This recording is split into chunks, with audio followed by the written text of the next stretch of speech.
नवरात्र महोत्सव अगदी आता तोंडावरती आलेले आहे आणि पंढरपुरात देखील या महोत्सवाची तयारी सुरू झालेली आहे। आदिमायाशक्तीचं रूप म्हणून ओळख असलेल्या विठ्ठल रुक्मिणी मातेच्या मंदिरात देखील आता नवरात्र महोत्सवाची तयारी सुरू झालेली आहे।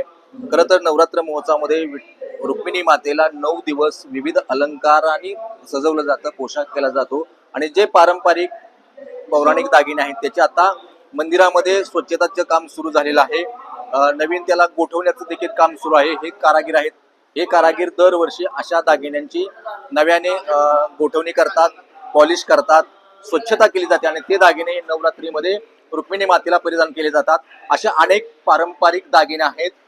आता isakal.com आहे देशातील नंबर 1 ची मराठी न्यूज वेबसाईट। प्रत्येक अपडेटसाठी isakal.com ला नक्की भेट द्या। जे दागिने खास नवरात्रामध्ये रुक्मिणी मातेला परिधान केले जातात। माझ्यासोबत मंदिर समितीचे कार्यकारी अधिकारी राजेंद्र शेळके साहेब ते देखील या ठिकाणी उपस्थित आहेत। साहेब, काय नवरात्र महोत्सवाची तयारी सुरू झालेली आहे मंदिरामध्ये?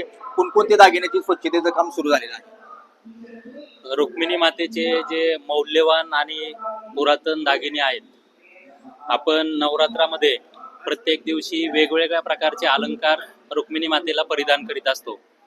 ते दागिने आपण जर पाहिले तर अतिशय प्राचीन आणि अतिशय मूल्यवान असे दागिने आहेत। आपण पाहतोय की याच्यात शिंदेशाही हार असेल, बाजीराव कंठी असेल, नंतर बाकीचे सर्व मोत्यांचे हार असतील। हे एक अप्रतिम असे नमुने या ठिकाणी दागिन्यांचा आपल्याला पाहायला मिळतात आणि हे दागिने इतर कुठेही आपल्याला पाहायला मिळत नाहीत। आता हा शिंदेशाही जर हार पाहिला तर याच्यावरती पाचू आणि त्याच्यावरती हिरे आहेत, ते असं कुठेही पाहायला मिळत नाही। ज्यावेळेस आपण शासकीय मूल्यांकन करून घेतलं त्यावेळेस जे मूल्यांकनाला आले होते ते सुद्धा हे दागिने पाहून चकित झालेले आहेत। असा दागिना त्यांना कुठेही इतरत्र पाहायला मिळाला नाही। म्हणजे त्यांच्या माहितीनुसार तर हे दागिने जे आपल्याकडं पाश्चात्य जे व्यापारी येत होते, पर्शियन असतील वगैरे, त्यांच्याकडून हे राजे महाराजांनी बनवून घेतलेले दागिने आहेत।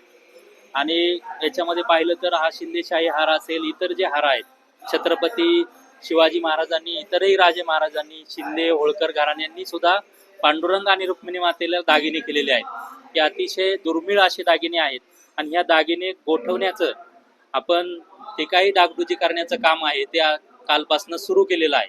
आपले जे कारागीर आहेत, पंढरपूरचे स्थानिक कारागीर आहेत, गेली अनेक वर्ष 85 पासून ते आपली पांडुरंगाची रुक्मिणी मातेची सेवा करतात आणि अतिशय प्रामाणिकपणे इथं ते सेवा बजावत आहेत। आता सोहळा सुरू होतोय सगळा कार्यक्रम, तर काय कार्यक्रमाचं सगळं काय रूपरेषा असणार आहे? पहिल्या दिवशी रुक्मिणी मातेला कोणते दागिने यातले परिधान आपण करतो? आता नवरात्रात 9 दिवस हे सर्व उत्सवाचे दिवस आपण साजरे करणार आहोत। वेगळ्या वेगळ्या प्रकारचे अलंकार आपण रुक्मिणी मातेला रोज परिधान करणार आहोत। त्याचप्रमाणे विठ्ठल आणि रुक्मिणी सभा मंडपामध्ये भजन, कीर्तन, त्याचप्रमाणे संध्याकाळी शास्त्रीय संगीत असेल, भरतनाट्यम, असे वेगवेगळ्या प्रकारचे कार्यक्रम सुद्धा आपण मंदिरे समितीमार्फत आयोजित केलेले आहे। निश्चितच जे पंढरी नगरी आणि आजूबाजूचे जे भक्त भाविक आहेत, या मोठ्या संख्येने या नवरात्रात रुक्मिणी मातेच्या पांडुरंगाच्या दर्शनाला येतात। त्यामुळं हा उत्सव अतिशय आनंदाने आणि एक चांगल्या वातावरणात पार पाडण्यासाठी मंदिरे समिती सज्ज आहे। आपण या ठिकाणी बघतोय की नवरात्र महोत्सवाची सगळी तयारी सुरू झालेली आहे आणि रुक्मिणी मातेला जे पारंपरिक मौल्यवान अलंकार जे परिधान केले जातात त्या सगळे अलंकार या ठिकाणी त्याची स्वच्छता, त्याची डागडुजी आणि त्याचं गोठवण्याचं काम देखील आता सुरू आहे आणि एकूणच आपण बघतोय की सगळी तयारी आता या ठिकाणी सुरू झालेली आहे। कॅमेरामॅन राजू मिसाळसह भारत नागणे, साम टीव्ही न्यूज, पंढरपूर। देश विदेशातील प्रत्येक घडामोडींचे लाईव्ह अपडेट मिळवण्यासाठी आता साम टीव्हीच्या सर्व सोशल मीडिया प्लॅटफॉर्मला लाईक, फॉलो आणि सबस्क्राईब करा। तसंच सर्व नोटिफिकेशनसाठी बेल आयकॉन प्रेस करायला विसरू नका।